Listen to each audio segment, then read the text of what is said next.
first colloquium of fall quarter. And I'm really happy to introduce our very own Professor Edward Vajda. So as many of you know, Dr. Vajda is professor of Russian and linguistics here at Western, where he's taught since 1987. Teaches courses on introductory linguistics, our 201 morphology, the historical linguistics, Russian language, folklore and culture, and Eurasia's nomadic peoples. Some of you hear from that course as well. He's received Western's awards for both teaching and research. And his research focuses on Northern Asia, particularly Ket, as we'll get to hear about today, language spoken by fewer than 50 people in the remote Yenisei River Basin. From 2005 to 15, he was also affiliated with the Max Planck Institute for Evolutionary Anthropology in Leipzig, Germany, where in 2006, is that right? When it was proposed evidence of a genealogical connection between Yeniseian, the language family to which Ket belongs, and the Na-Dene family of North America. So we here at Western Linguistics have always appreciated Dr. Vajda and his work, but it was that Dene-Yeniseian proposal made him pretty famous in the larger linguistics world. So without further ado, I'll turn it over to you. Well, thank you so much for that introduction, and thank you for the invitation to give a lecture to you. And today's lecture is going to talk about the structure of words and how the structure of words connects with syntactic structures, sentence structures. And I'm going to talk about, let's see. No, I don't seem to be, here we go. Yeah, I'm going to talk about first starting with the morphological typology that you probably have already heard of from basic classes. There are names that typify entire languages: isolating, morphology, analytic, synthetic, agglutinating, fusional, and polysynthetic. I'm going to give you a little bit of a background on what all of those are. And then we'll talk about polysynthesis in particular, talk about attempts to define what a polysynthetic language is.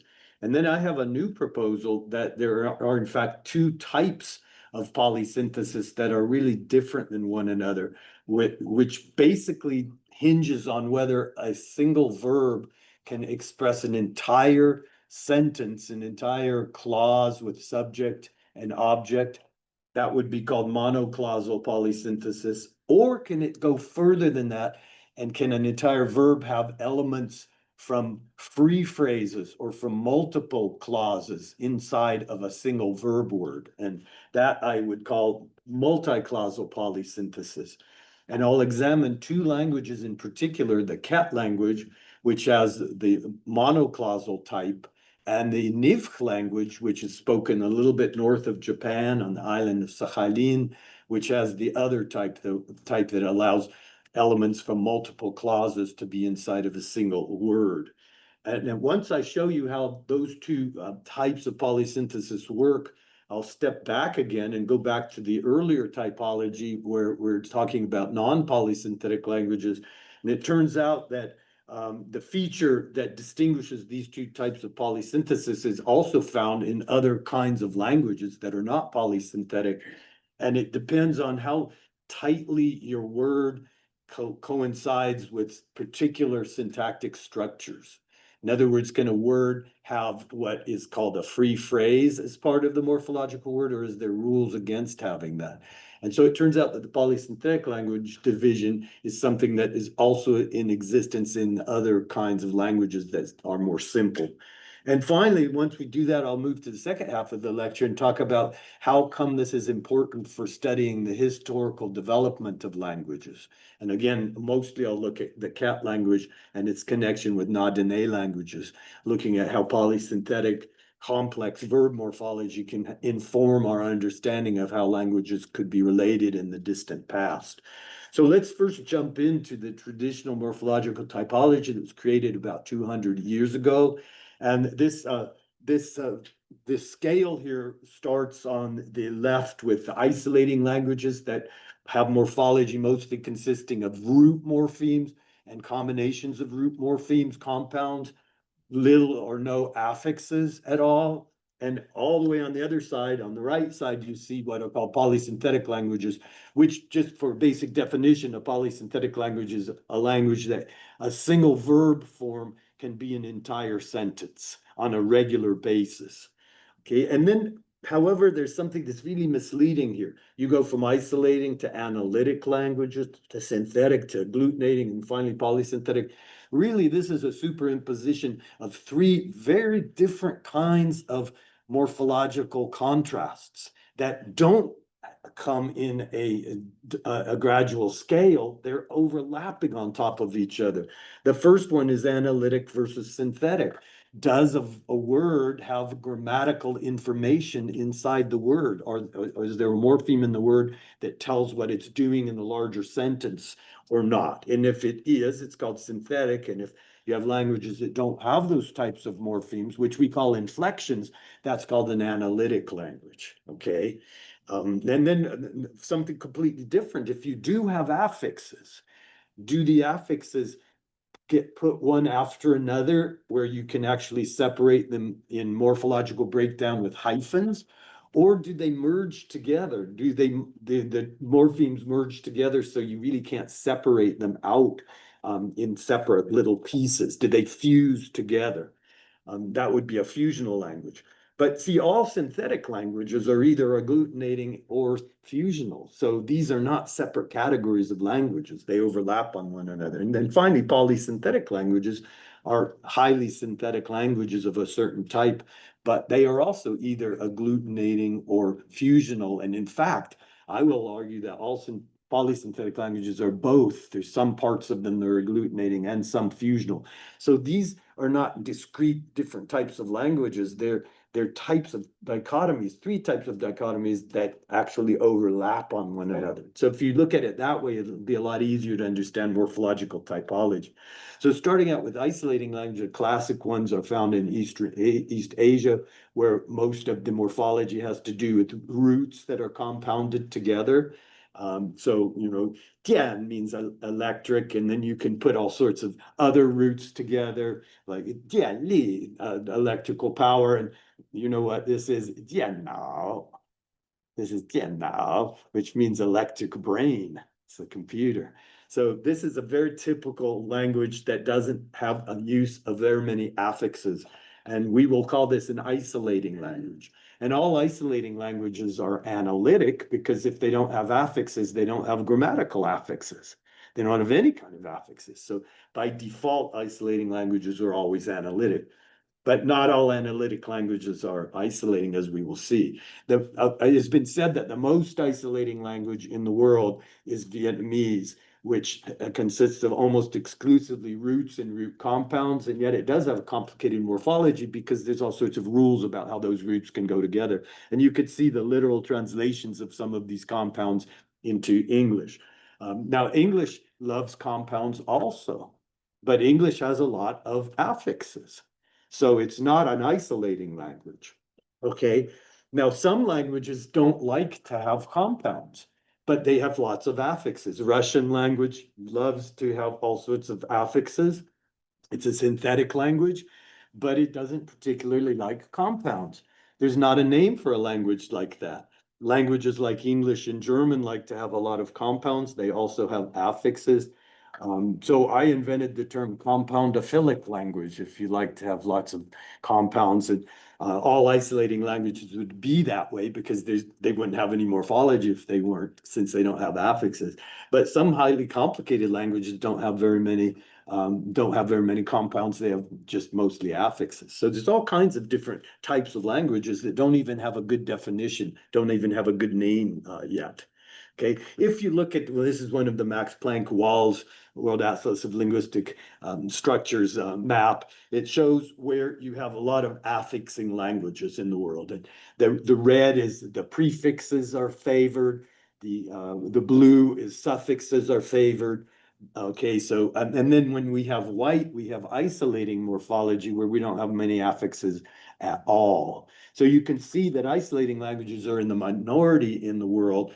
And really, the prefixing type of languages are also less common than suffixing. Suffixing languages in the world are more common, and maybe that's because when humans speak, when we start a word, we like to know what the main meaning of the word is before we say the whole thing. There might be some logical reason for that. So there's all sorts of different kinds of morphologies, and we overlap these different categories I gave you on the first slide in different ways. So let's look at a dichotomy that's actually pretty useful, and that is synthetic language is a language where most of the content words, or at least most of the at least one or two of the content categories like verb or noun, maybe adjective too, has grammatical information that's part of the morphological word. Okay, and that would be almost all European languages. And it would also be Old English. Old English was a very synthetic language. And because of language mixing with Old Norse and with French, we lost most of the grammatical pieces of modern English words. So English is no longer a synthetic language. It's one of the exceptions in Europe. And instead, it's what is called an analytic language, where the words do not have pieces inside of them that tell you what they're doing in the larger phrase or sentence. I like to define these two types in the following way. In an analytic language, you have to analyze the whole phrase or sentence to see what the word is. Is it the object? Is it the subject?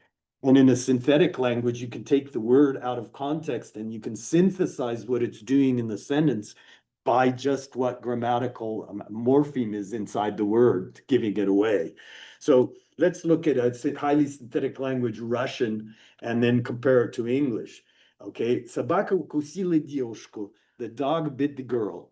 Now, the word sabaka ends in is an inflection that tells you that it's the subject of the sentence. Okay, the fact that it's in the beginning of the sentence might sort of hint that it could be the subject, but that's not really what defines it as the subject. It's the inflection.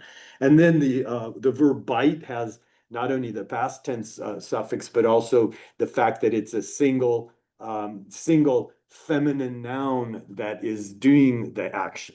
Okay, so all of these words have grammatical parts in addition to the main content root of the word. And then finally, девушку, the u on the end of девушку is what tells you that it is what got bit, the object. In English, the only thing that tells who bit whom, except for maybe just general logic, would be that you have the subject first and then the verb and then the object. English is an analytic language. You have to look at the whole phrase in order to see where who is doing what to whom. You can't look at just analyze it from the word itself. Yes. If you wanted to say the girl was bitten by the dog in Russian, how would you say that? Девушку укусила собака. You can switch the word order any way you want. All of the word orders are correct in Russian. Okay, and that's not true of English. For instance, Molly chocolate, bought Molly chocolate. None of these are correct. English is what's called a syntactically configured language, where you have to obey the rule of subject coming in a particular place, then verb, then object.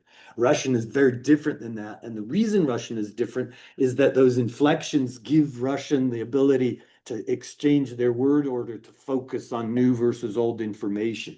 Languages that do that tend to be synthetic, and they don't have syntactically configured word order, they have pragmatically configured. So in Russian, you can have the subject first, or you can have the verb first. So you could say автобус пришел, but if you start with that, it sounds like you already knew about a bus. You start with the old information. So Russian also doesn't have articles like and va. Well, I don't need them because we use the word order.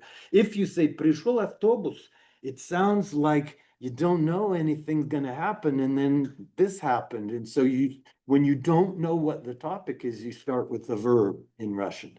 So the fact that Russian is highly synthetic gives leeway for it to use word order for what we call information structure, to focus on things that are important, or to express what is new versus old information.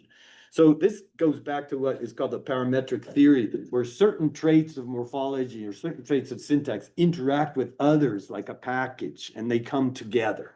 Okay, so Russian can say all sorts of things. We say Masha принесла шоколад, шоколад принесла Masha. And принесла Маша шоколад if I was starting a new story that I hadn't started anything before. So Russian pragmatically configured because it's a highly synthetic language. English syntactically configured because it's an analytic language where you don't have information in each word that gives away what it's doing in the sentence. Okay. And English can focus on new versus old information, but we still have to use these kinds of sentences that start with a subject and a verb and an object. These are called cleft and what is it? Semi-cleft sentences. This is how English does what Russian does by rearranging its word order. So the fact that English needs cleft sentences and articles is because it has really rigid word order. The reason it has rigid word order is because the individual words don't have grammatical pieces, affixes on them. English is very, very weak in inflection after the last 1,000 years of development. Okay, so let's say we do have affixes in a language. Okay, what do the affixes do when they combine? Are they really separate from the rest of the word? Or do they fuse and the sounds that are in the affix mix together with the sounds that are in the base or the root of the word? If we have a lot of mixing together, we have what's called a fusional language. Okay, and if we have no fusion, we have what's called an agglutinating language. So these are techniques of combining morphemes. So all synthetic languages have some agglutination and some fusion. So you can't say, is it a synthetic language or an agglutinating, because it's usually both at the same time. So let's take a closer look at, say, Turkish, which is a classic agglutinating language. You have a suffix that means the plural, and then you have a completely separate suffix that means the case, the location in the houses. In Russian language, which is typical fusional language, you have a single suffix that doesn't just mean plural, it also means located in. See the ach part. So here in a fusional language, you have one morpheme that has two distinct meanings that you can't separate, and because they fuse together. And in a agglutinating language, you don't have the fusion. You have each separate morpheme that's phonologically separate, and it's also separate in terms of each piece having its own meaning. When you study historical linguistics, you'll find that that agglutinating languages like Turkic, the morphology is newer. It's been added more recently, and it hasn't had historical time to fuse together. So when you find a language family like Indo-European that has a lot of fusion in it, where the inflections usually have more than one function simultaneously, it's very hard to separate those out. That means that that kind of a inflectional system is older. It's been in the language for thousands of years. And in fact, ancient Indo-European, which is spoken north of the Black Sea about 6,500 years ago, already was a fusional language. That already trait was in the language from way back then. Okay, so agglutination in Turkic can get really crazy in all the Turkic languages. You can not just have 2, 3, you can sometimes have up to 5 or 6 different suffixes, and each of them does a particular thing. This is how crazy Turkic can get. So you might start thinking that Turkish must be one of these crazy polysynthetic languages, but it's absolutely not a polysynthetic language, because you can't make a whole sentence out of any word in Turkish. It's impossible to do that. It's only possible to make elaborations on a noun or elaborations on a verb, but you can't express a whole clause. So Turkish is a highly agglutinating synthetic language, but it's not like the languages we're really going to concentrate on in this lecture.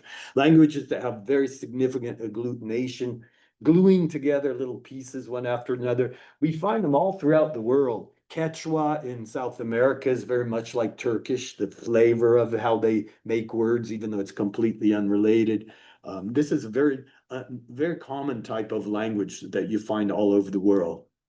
Okay, and how about English? We've already said English is analytic because it doesn't have inflections. It really has about 12 categories of them, but that's not very many. But English does have affixes, because look, English has all sorts of suffixes and prefixes, but all of them make new dictionary words out of old dictionary words. They're not grammatical, they're not inflectional, so they're called derivational affixes.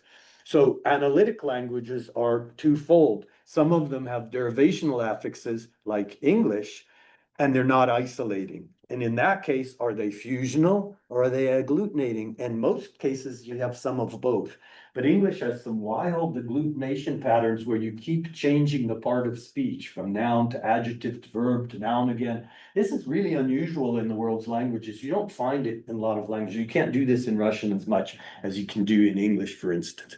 Okay, and also there's fusion, especially in the older morphology that was inherited from ancient Indo-European. Look at the most complicated morpheme in English is this "s" that you put on the present tense of verbs that have a third person singular subject, he, she, or it. That has all of these meanings. It's the third person singular subject and it's the present tense. So tense and plurality and singularity number and also the subject function all have merged together into just this single little s. That probably, if we could go back 10,000 years, it used to have 2 or 3 morphemes doing it. It's probably more agglutinating. So it's not really correct to say a language is completely fusional if it has affixes or completely agglutinating. Usually it's some of both. Okay, and so all synthetic languages are at least partly fusional, at least partly agglutinating. And analytic languages, if they have affixes, are one of these two, fusional or agglutinating, if not both. Okay, all right. So these are all overlapping categories that we just went over. Analytic languages contain isolating languages. All isolating languages are analytic, but not all analytic languages are isolating because the analytic ones have affixes. Synthetic languages are ones that have lots of grammatical affixes, but do they make compounds? Some do, some don't. Do they have a lot of derivational affixes as well as in grammatical affixes? Some do, some don't. And there's not even names for these subcategories of languages at all. Okay. And so then when we get to how simple a word is or how complex of a word, we start out with just root compounds with isolating. And then we get into the synthetic languages that have lots of pieces of words. And finally, we get into what is called polysynthetic languages. And if I were you sitting in this audience, I would still not know what a polysynthetic language was from what I've explained or sort of explained. It's a especially complex language, but it's not just the high complexity that makes it polysynthetic. There's some other features of it that particularly need to be there. Oy, I know I always do this one time. So let me see if I know how to get out of this. Well, maybe I don't. Okay, now I did. All right, so the name polysynthesis got invented about 200 years ago when people from Europe got experience with Native American, First Peoples languages of the Americas. And these languages had word types that were completely unknown in Europe. And polysynthesis essentially was defined as a language that regularly has words, usually we mean verbs, that are whole clauses, that are whole subject, verb, object is all in one single word. And many of the Native American languages that were first contacted by the Europeans happen to be of this category of language, okay?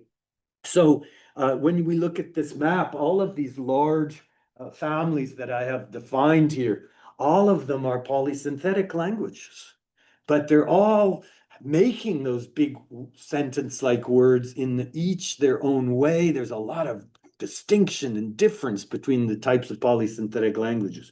So no one was ever able to fully define exactly what it means to be a polysynthetic language versus just a highly synthetic language. And so that was something that came to be discussed in the last 15 years, 10 years, really only first time. So polysynthesis, it turns out, is not just found in the Americas, even though it's fairly common there. There's one family, or actually subfamily in Africa that's like that. Swahili belongs to this family, but it's not very polysynthetic. It's kind of barely. But otherwise, African languages don't have this kind of quality. And also in Eurasia, most of the languages don't either. They're either isolating in East Asia or they're maybe synthetic languages in most of the rest of Eurasia. But there are a few tiny languages or language families that are polysynthetic. In the Caucasus, we have South Northwest Caucasian language family called Abkhaz that has this quality that I'm going to be discussing. Also, the Ket language, the Nivkh language, which are isolated languages in North Asia, have this quality like Native American languages do. And then some languages of India do, as well as New Guinea and Northern Australia. All the rest of Australia, the Pama-Nyungan languages, do not have polysynthesis. Okay, so there are lots of different kinds of languages that have this kind of quality. But what is the quality? Let's take a look at some polysynthetic languages. So Yupik and also the various Inuit languages of the American Arctic have this kind of morphology where you start out with what's called a base. We could just call that a root. And on that base, you can put lexical suffixes. This language doesn't have any prefixes whatsoever, just like Turkish doesn't. And these green elements seem like they have root-like meanings when we translate them into English, but they cannot be the base. They can't start out the word. There's another base with a different form that means hunt if you want to start out a word with hunt. So these are really affixes. They're not roots. These are not compounds. And then we have elements of grammar that you put after some of those post bases. And those I have listed in red here. So you can get a Yupik word that gets longer and longer and longer and has an intermixing of grammatical and lexical content morphemes. And it can get so long that it can actually be a complex sentence. It's very common to have a single word in these languages that is really a complex sentence or a sentence with an embedded relative clause. This is very typical for Yupik, but not a single language in Europe can do this, not with a single verb. So this really freaked out the early linguists who came to the Americas. Okay, so Central Alaskan Yupik has this post base, there's a base, and then you have all these suffixes, and you can keep adding more. You can keep nesting things in more. Like I know an old woman who lived in a shoe, and you could keep on adding types of what we would call clauses or separate syntactic structures. There's mechanisms in this language for you to do that with. Then we have another polysynthetic language, which belongs to the Dene or Athabascan family. It's a fairly well-known language, Navajo.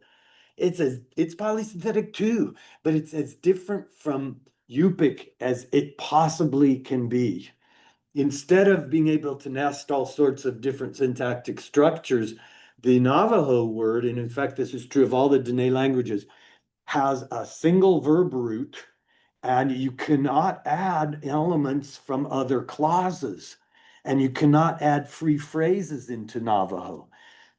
Even the most complex Navajo verb is a single simple clause, the most complex. So this is a very different type of polysynthesis, and yet it's both called the same thing.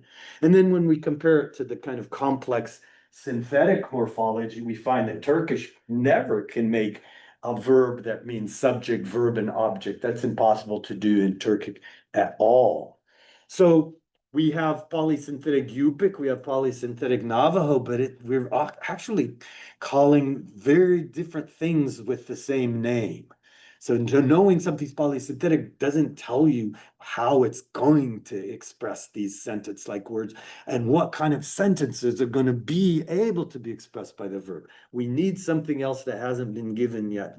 And so in 2015, 2016, scholars who work on these languages with extremely complex, well, let's call them polysynthetic verbs, we all got together. We had a big conference in Japan and put out this large book. I think we have it in the library, and it's probably the very best thing you can read if you're looking for languages that have complex verb morphology. There's a chapter on Ket that I wrote. There's a chapter on Nivkh that we'll be talking about here.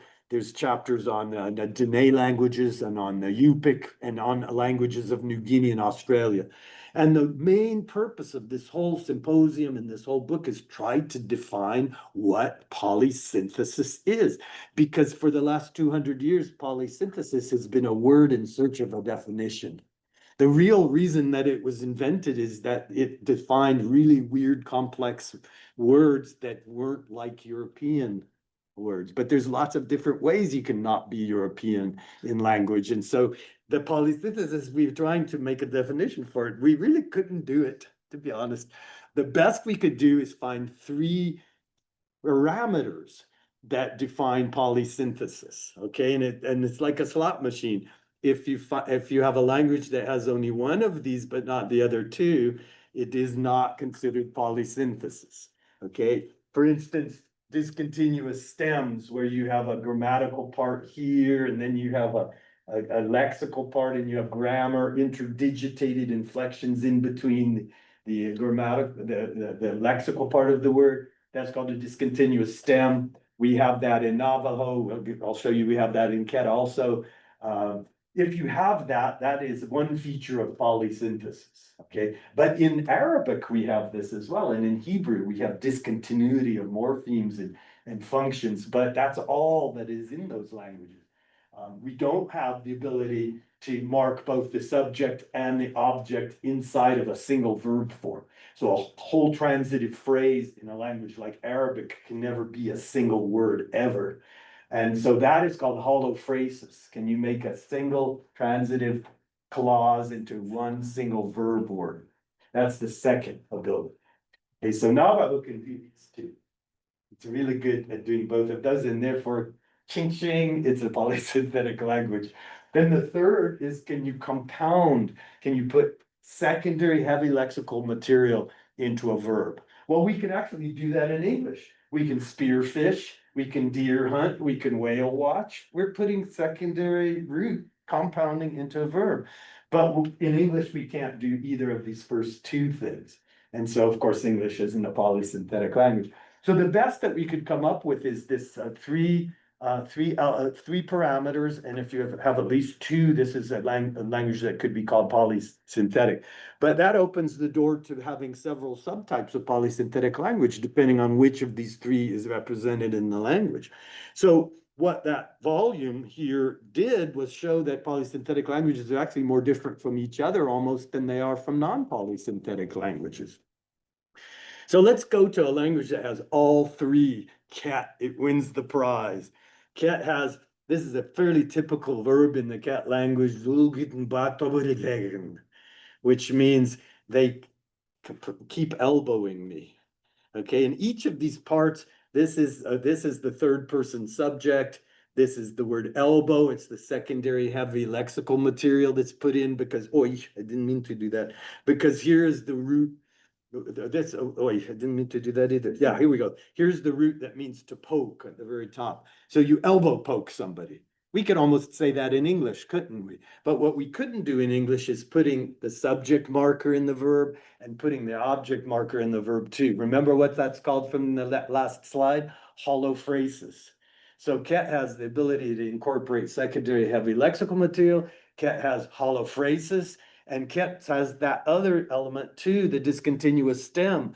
The red elements are lexical items that you'd have to list in the dictionary. Those blue items are how you would conjugate the verb depending on who's doing what to whom.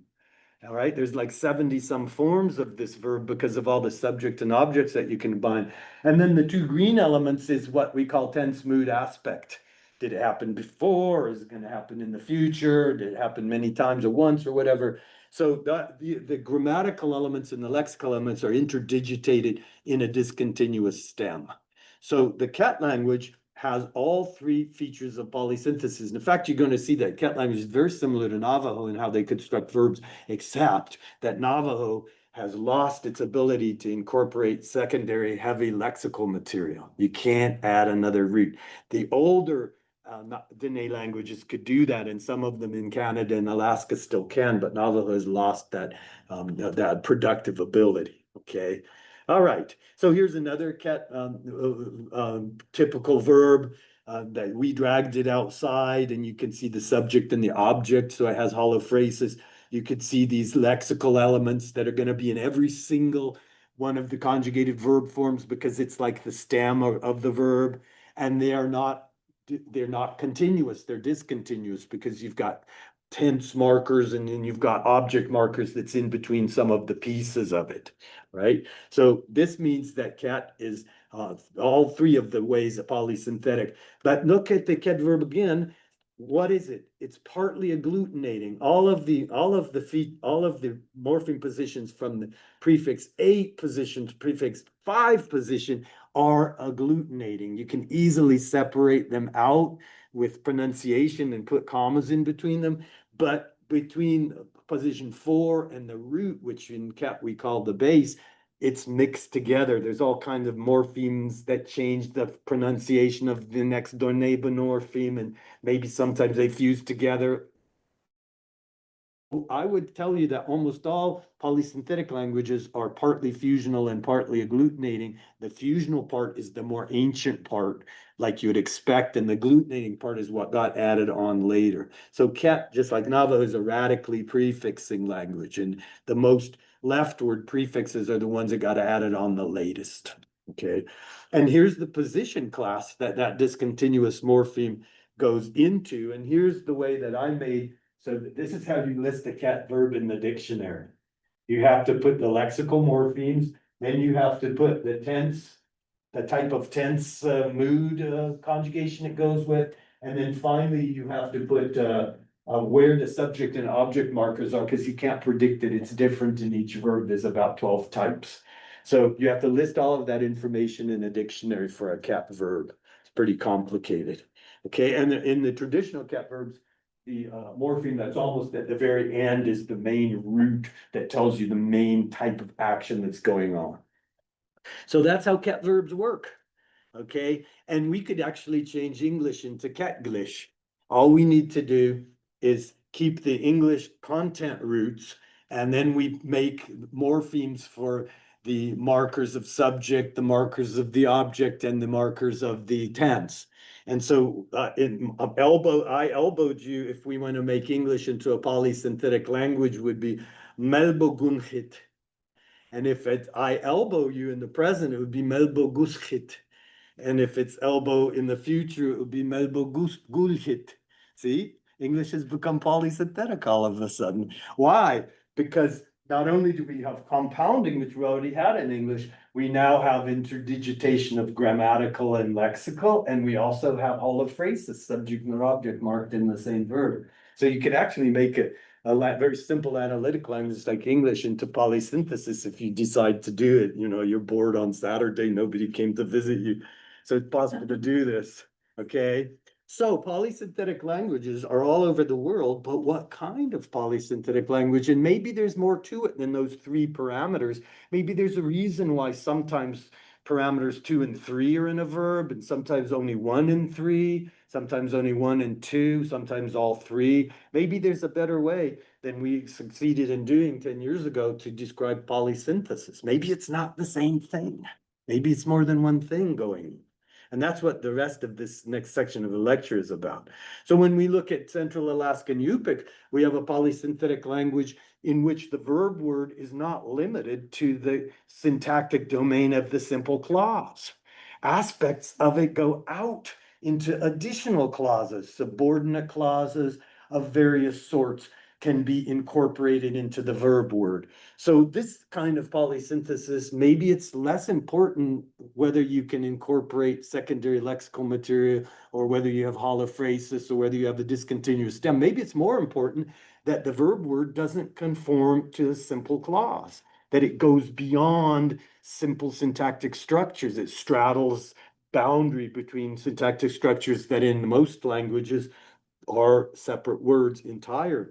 So Central Alaskan Yupik would be an example. I wonder if I could get rid of this. I'm not even going to try because the whole thing will be ruined. Yeah. What is it? Or I'm dragging it. It is not wanting to be dragged. I'm just going to leave it. So anyway, so Central Alaskan Yupik is a really good example of multi-clausal polysynthesis, is what I'm saying. All right.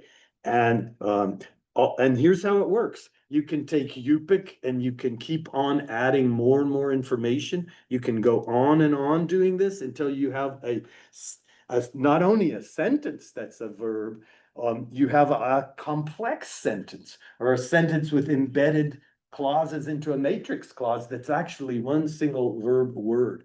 So this language does something that Ket cannot do, Navajo cannot do this, and certainly languages that are in Europe don't do this either. Yeah, so it was my fault. Oh, spasiba. Yeah, okay. All right, that's good enough. So let's go on, all right? Now, when we look at the Dene family, which is a subfamily of a larger family called Na-Dene, we find that these languages have a very rigid templatic structure. You can't just keep adding things. There's only so many slots that things can be added.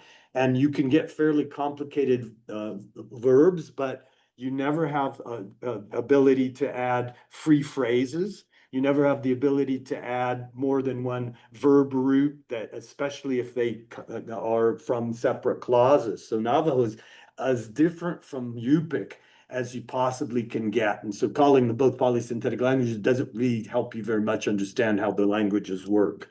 So here's about as complex as you can get with Navajo. You can fill almost all of those prefix positions, and you can have a very elaborate kind of sentence, but this sentence still is a simple transitive clause. And most of the elaboration is how many times it was done and what direction it went in, but there's no secondary heavy lexical material. You can't incorporate the word beach ball in here. And you certainly can't incorporate the word big red beach ball from Walmart inside of a verb like this, because this kind of language is an example of monoclausal polysynthesis. And that's a very rigid distinction, okay? A distinction that I'm going to argue lasts for many thousands of years without changing. Once a language gets into one of these kinds of ruts, it stays in it and doesn't change to the other type. So let's take a deeper dive into two North Asian languages that are considered polysynthetic. The Ket language, which is very much like Navajo, and I'm going to argue it's because they're related genealogically in time. And then the Nivkh language, which is in some ways like Yupik, but they're not related. So I'm going to show you more examples of monoclausal polysynthesis and then multi or polyclausal polysynthesis. Okay.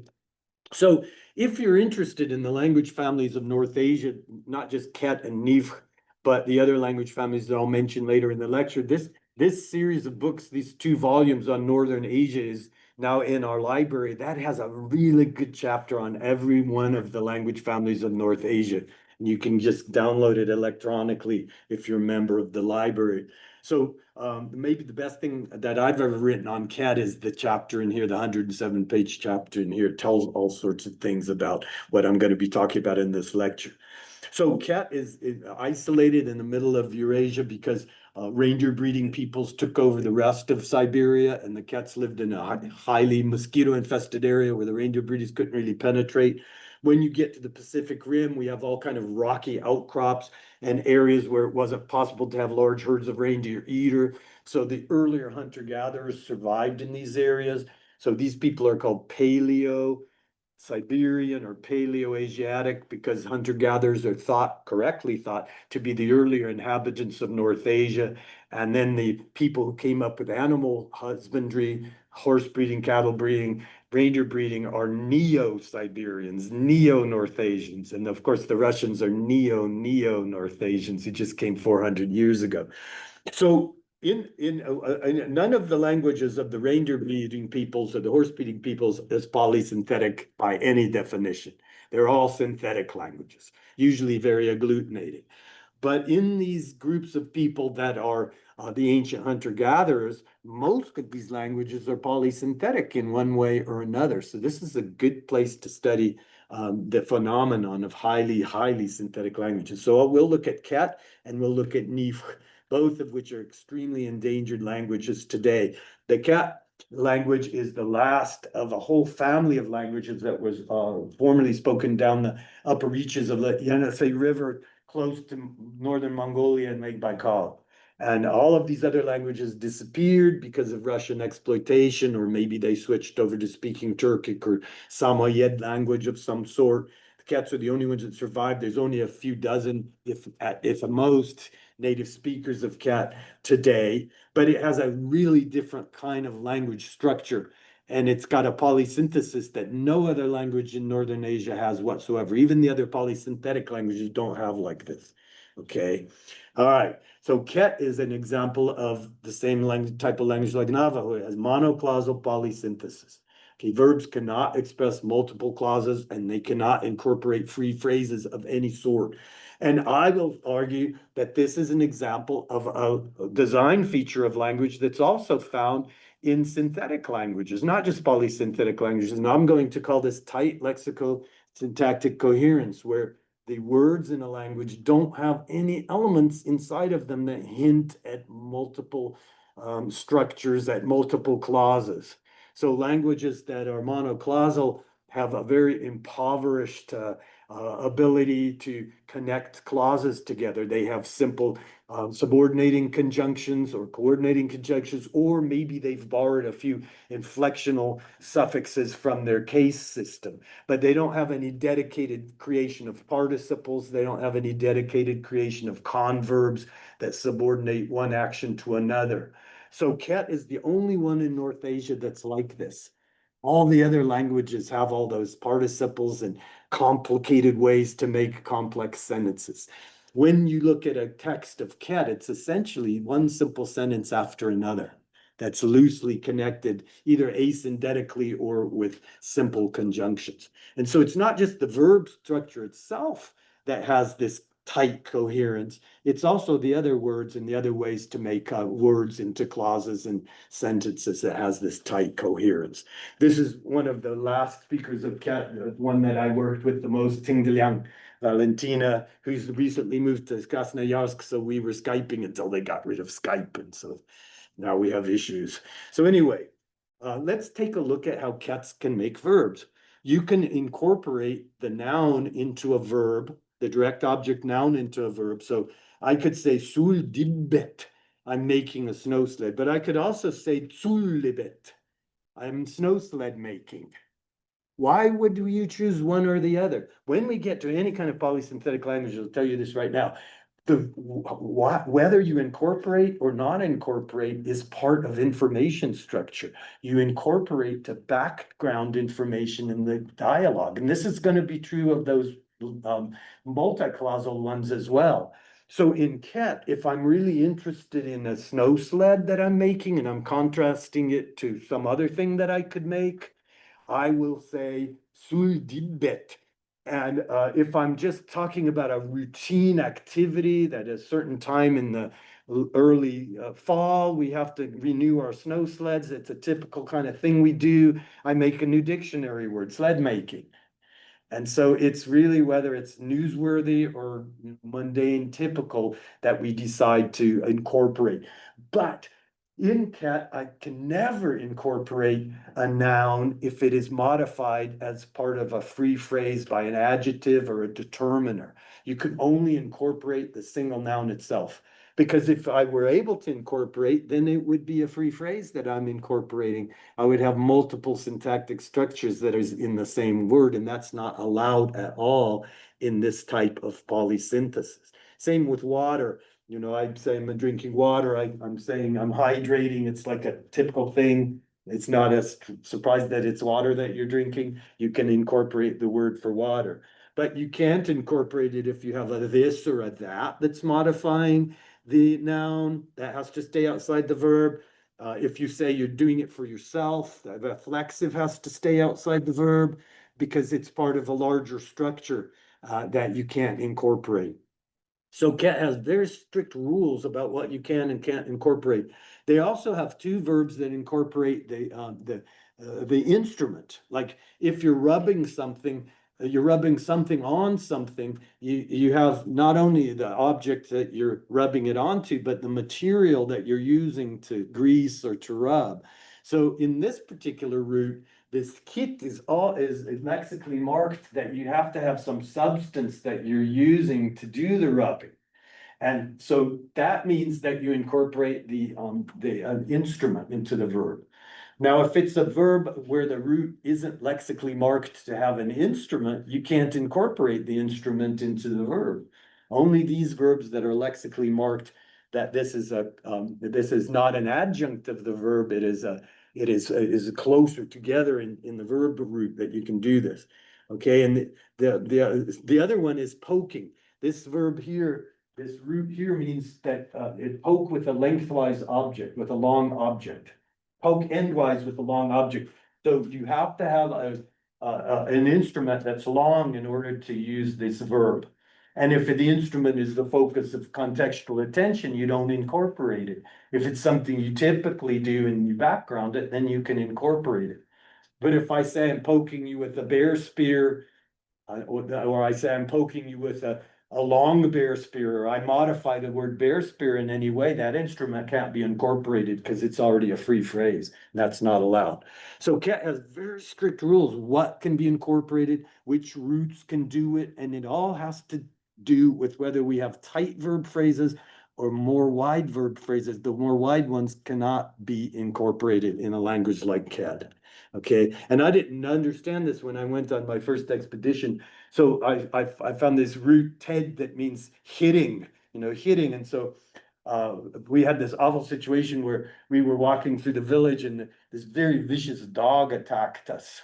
And I had to actually beat on the dog, which I've never beaten on an animal, but it's better than getting eaten. So I was trying to tell the Kets what happened later that evening. And so I wanted to be cool and use I wanted to put the word for dog inside of the verb, to incorporate it.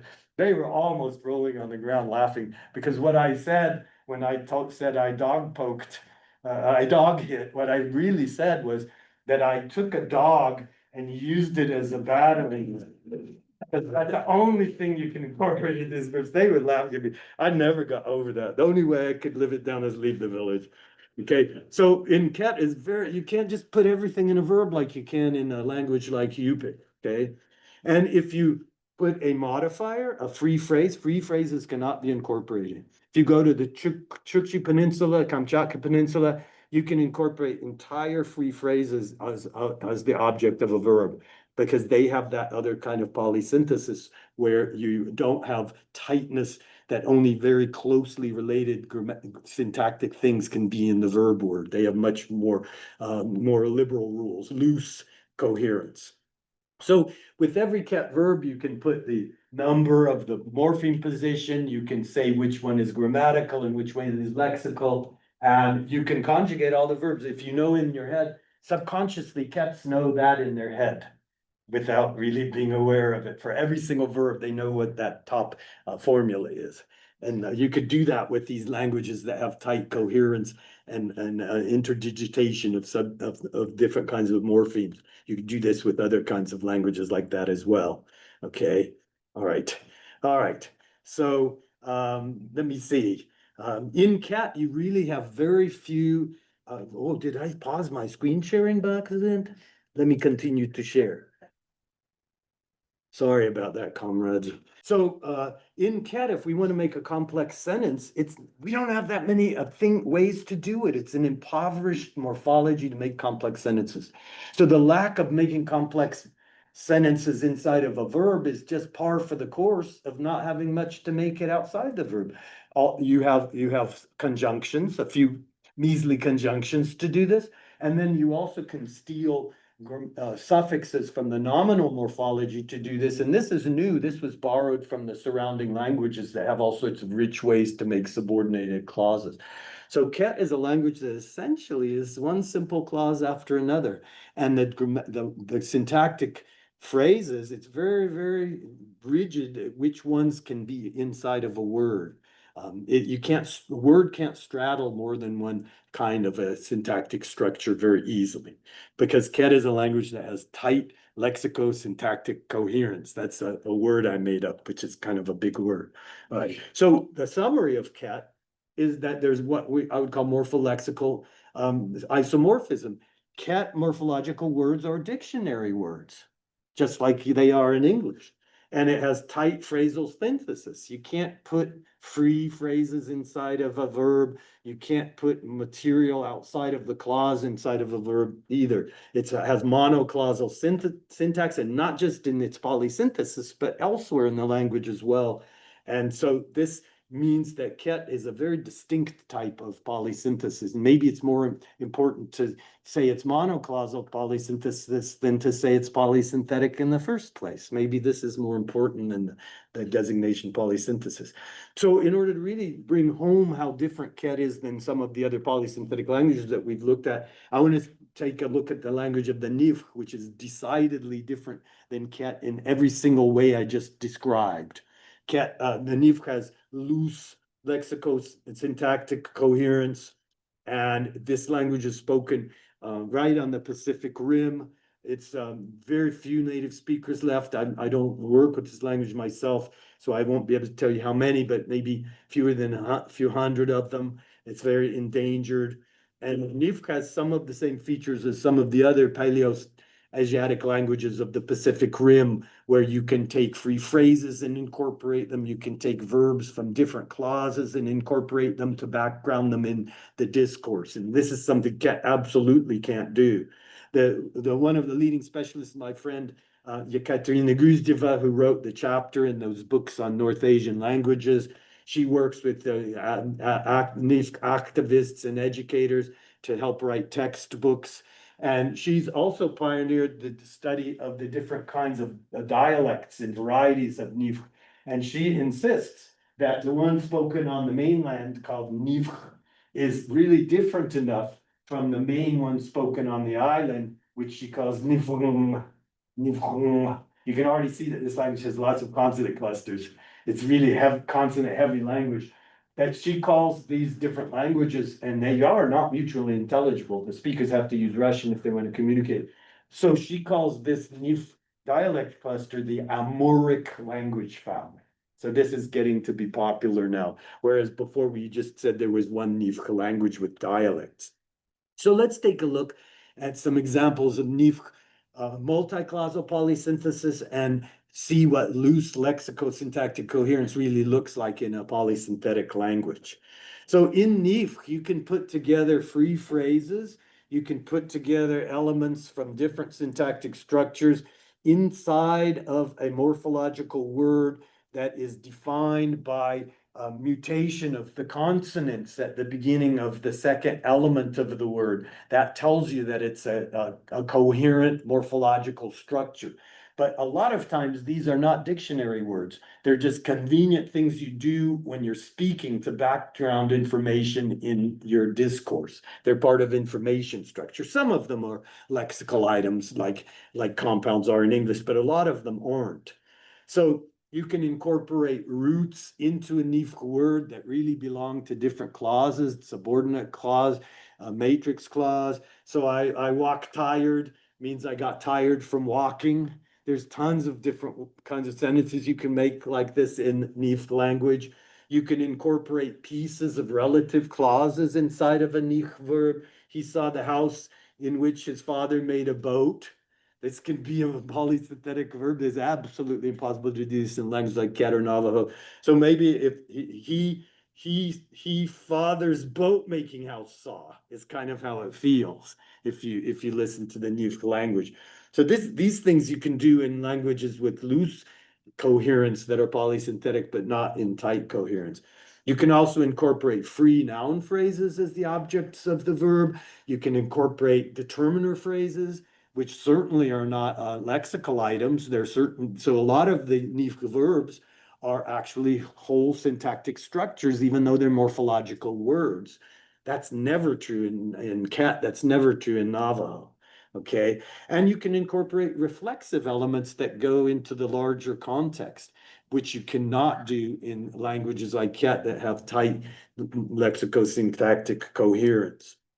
You can do that a lot. All sorts of different kinds of reflexivity can be expressed inside the Nivkh verb complex.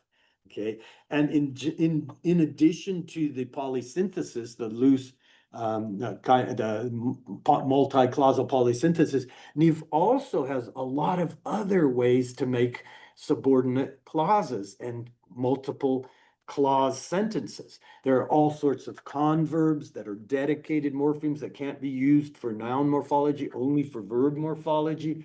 So the Nivkh polysynthesis is just one more way that the language deploys to make complex sentences. And so that means that Nivkh is not just different in its verb structure, it's different in its entire structure. Even the synthetic aspect of it is different. Okay, look at all the morpheme suffixes that you can use to subordinate one verb to another verb.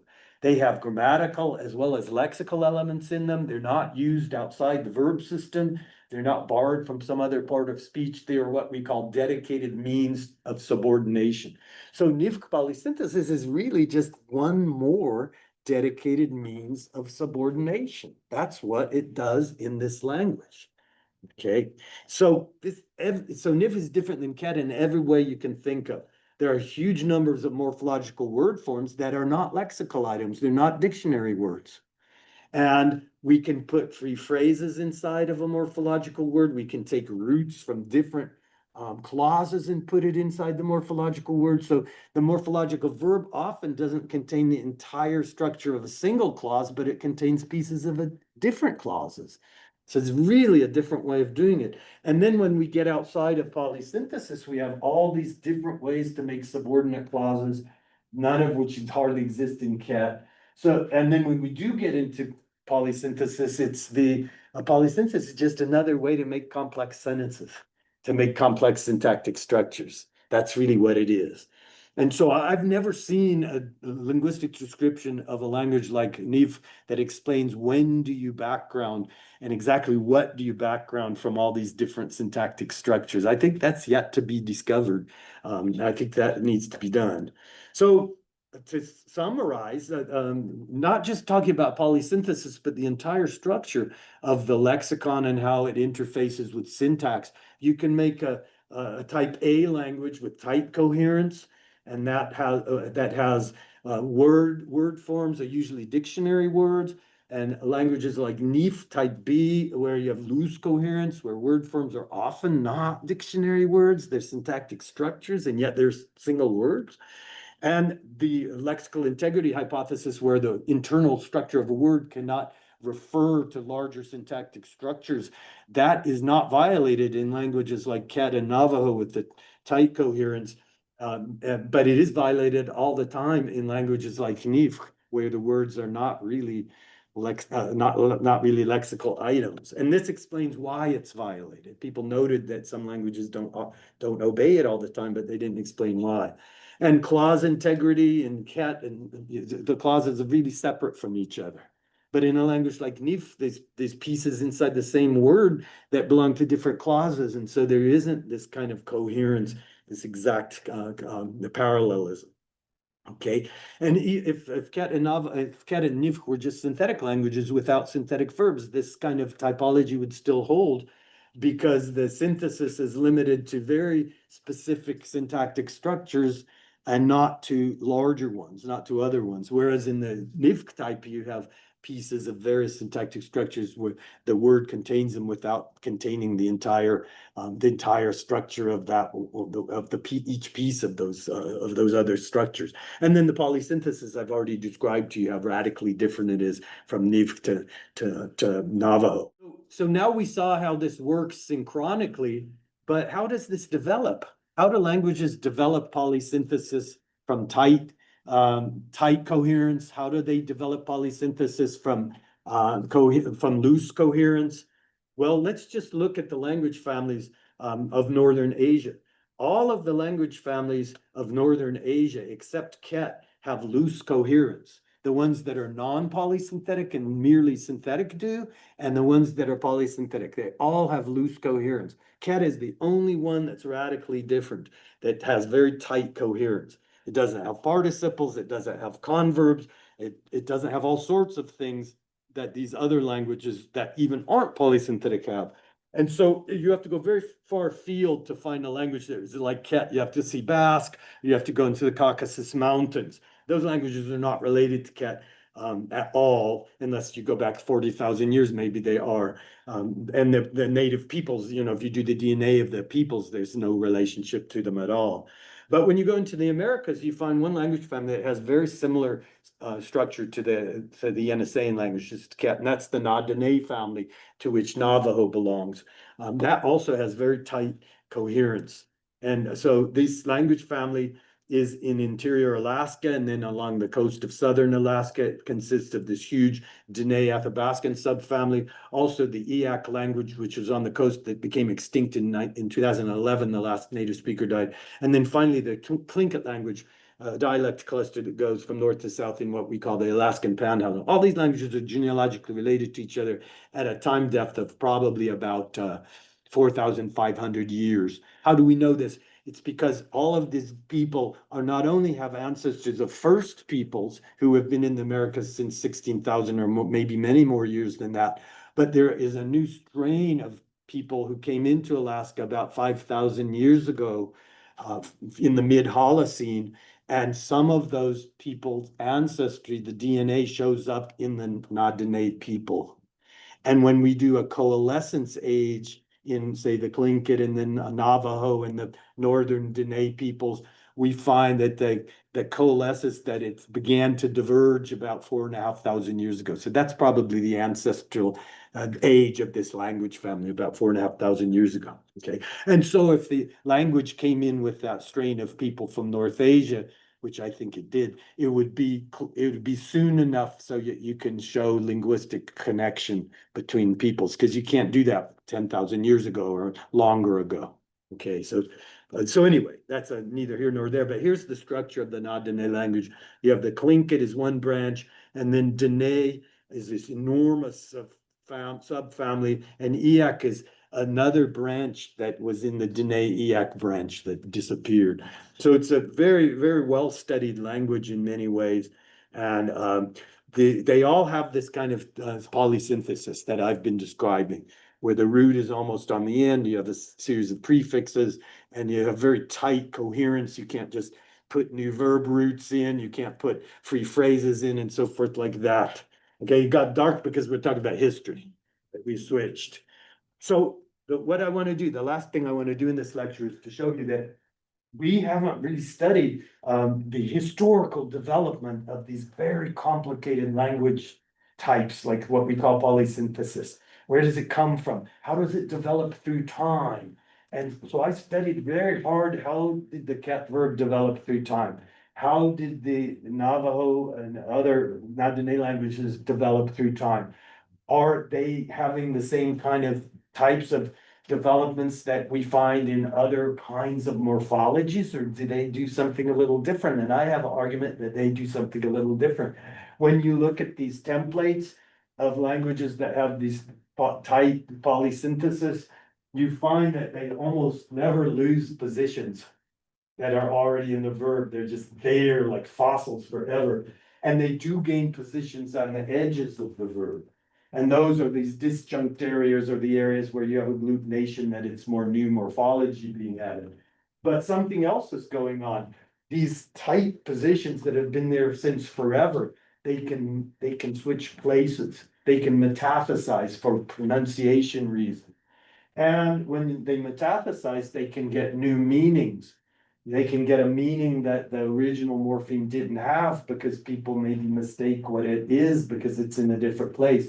So what I'm going to argue is that in languages like Navajo, or all the Dene languages, and also the Yeniseian language, Ket, the factors of metathesis and semantic reanalysis are one of the largest ways that these languages change through time. Maybe more than adding and subtracting positions, which is what you would expect from other types of morphologies. It's like this position class is a straitjacket that you can't get out of unless you completely change the language or something.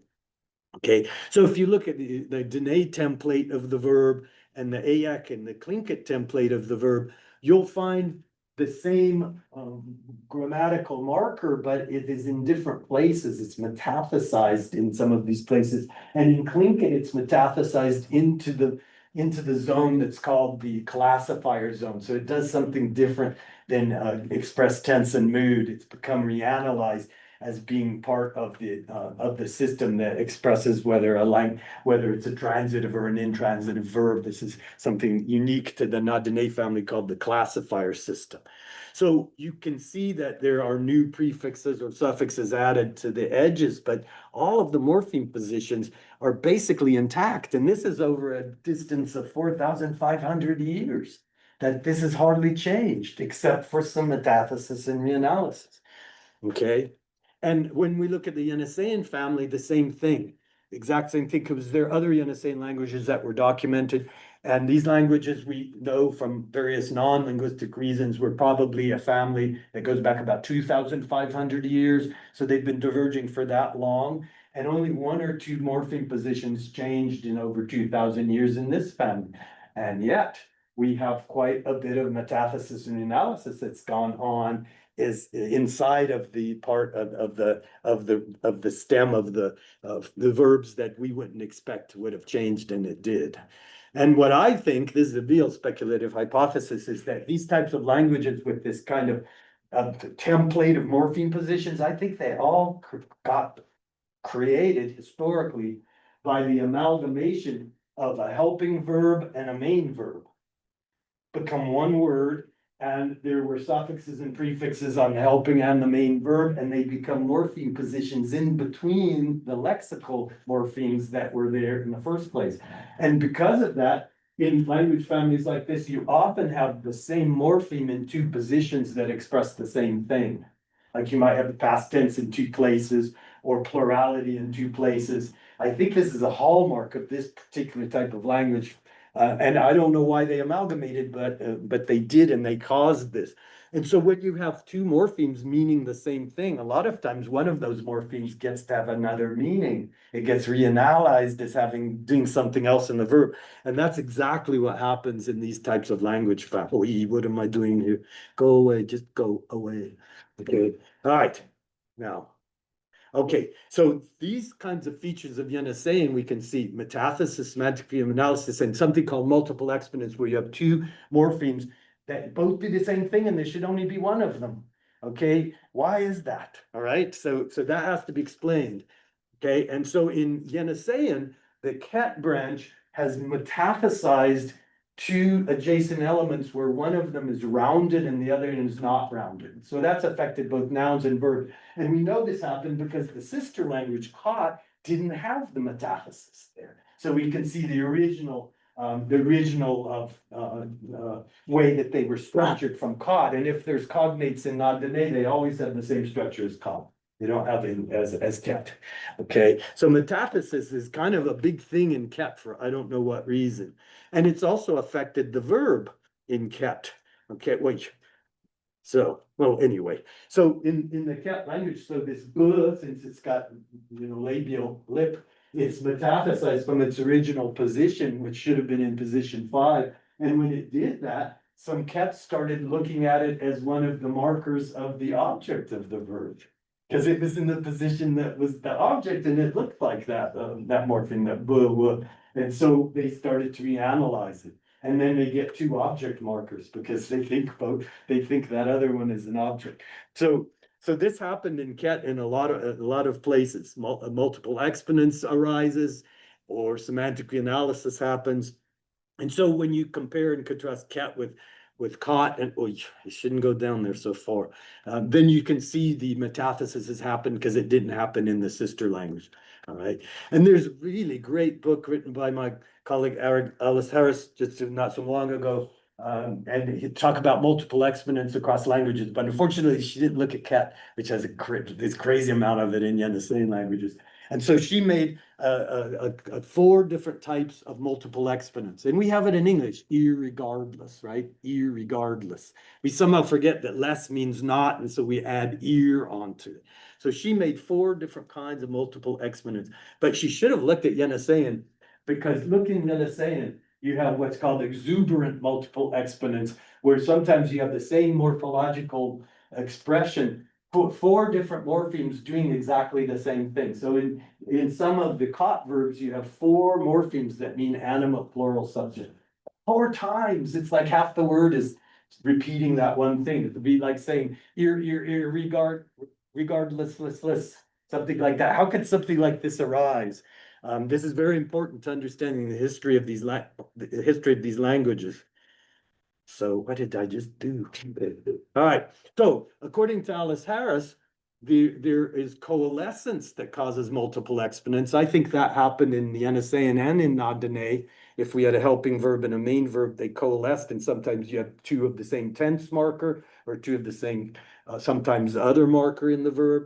Then sometimes refurbishing, you kind of don't realize that the marker is there. Like mothers-in-law, the plural in the middle of the word is really weird for English. So some people will even say mothers-in-laws.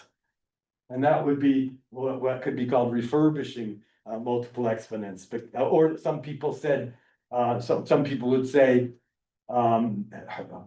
felled instead of fell, just fell. You put the suffix of the plural of the past tense on again. And then there is what she called the accidental, and she didn't know how to explain the accidental. It's just multiple exponents that's just there, and we don't know the historical reason. But if you look at Yeniseian, you can understand why. It's semantic reanalysis.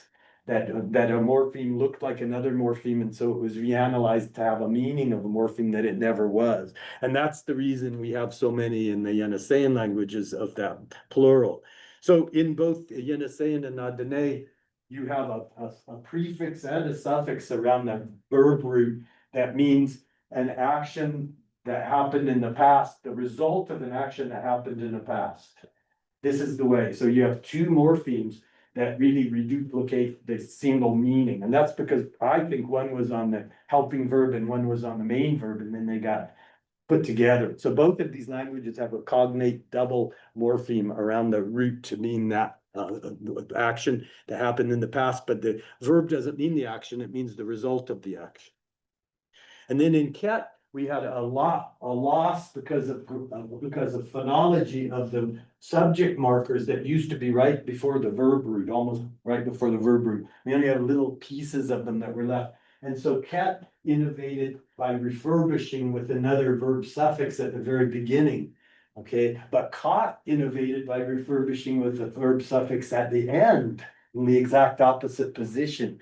Okay, and that's an example of, and then the verbs that didn't have a loss of the subject, the minority of them that didn't, they have two subject markers as a result of that. Okay, so here's examples of verbs that have more than one subject marker. And then Ket added a plural marker in Proto-Yeniseian because a lot of the subject markers had already fallen out. And then that was there too. And so when Kot added another subject marker, that subject marker had this plural marker as well. So all of these things add up, and you have situations where you have two subject markers in Ket, or you have three or four plural subject markers in a language like not a language like Kot. And so let me just get to the Kot that we mentioned before. There's a way, so look at this Kot verb. This was the original agreement prefix. This is a reanalyzed aspect prefix. And here's another reanalyzed aspect prefix, that circumfix around the verb. And that happened to look like a plural suffix that is common in Ket nouns. So it got reanalyzed as only being in the verbs that have plural subjects, even though it had nothing to do with that. It was an aspect suffix. And then we added a new we had a new plural animate subject suffix, and then the Kot language refurbished it by stealing from adjectives their agreement endings, and that had a plural ending as part of it anyway. So we have the animate plural subject of Kot verbs marked 4 times, but if you go back and see how it started, you can see how it is connected with the Ket language and also with Nadiné languages. You can see what is new, what is the old, but refurbished or reanalyzed. So languages like Yupik, Inuit, Aleut, Chukchi, Nivkh, they have this loose coherence there, and they're polysynthetic, but in a lot of ways, they're like all the rest of the languages of Northern Asia. Languages like Ket, Yeniseian, and Nadiné languages are much more like each other. They're much more similar to each other in having that kind of tight coherence. And because it's probably because of this that the tight coherence developed. And this kind of complex morphology hasn't really been used in studying of Native American families, and maybe it would be possible to look at this complex morphology as something that's really ancient, not something that's new. And you can find some new connections between languages by being able to trace back and reconstruct the verb morphology in each of the families. This was actually done by Edward Sapir, where he found that two families that were next to each other, but very different from each other, the two languages were actually related to this enormous Athabascan language family. And part of it was because of this complex morphology that they have in common. This is probably 5,000 or 6,000 years old, and it's preserved over that many centuries. So this is something that I think could be done elsewhere in the Americas, maybe looking at the Siouan family and the Yuchi language, but not looking at basic vocabulary to start out with, looking at complex verb morphology and trying to reconstruct it in each of the families to see if you can take it back to something that could come from a common source, like I'm trying to do with Dene and Asay. And you could do that with some of these other families as well. I think you could do it with the Algonquin or the Algic and the Kootenai. I think those are related too, but nobody's done this yet. So I think this would be something to do. And I know when we do historical comparative linguistics, you need to have cognates. You need to have the basic vocabulary showing systematic sound correspondences, but you also need to have grammatical systems that are inherited from a common source. And in these complex verb languages, the grammatical systems is mostly in the verb, and so you have to look there as well. And I don't think people have done that very much. So that's it.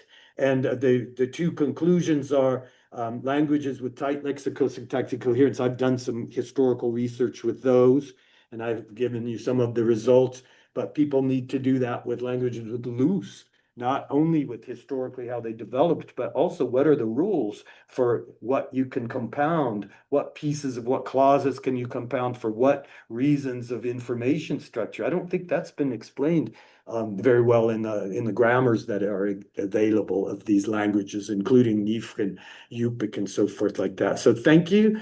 I apologize for running over time, but I wanted to introduce you to the native speakers of Ket that have been the consultants of mine. And I've worked the most with Valentina. This is Valentina's mother, who's passed away about 10 years ago. These are all Southern Ket speakers, and she's a Central Ket speaker that has some differences in pronunciation, but it's pretty similar. So thank you so much, and I'm very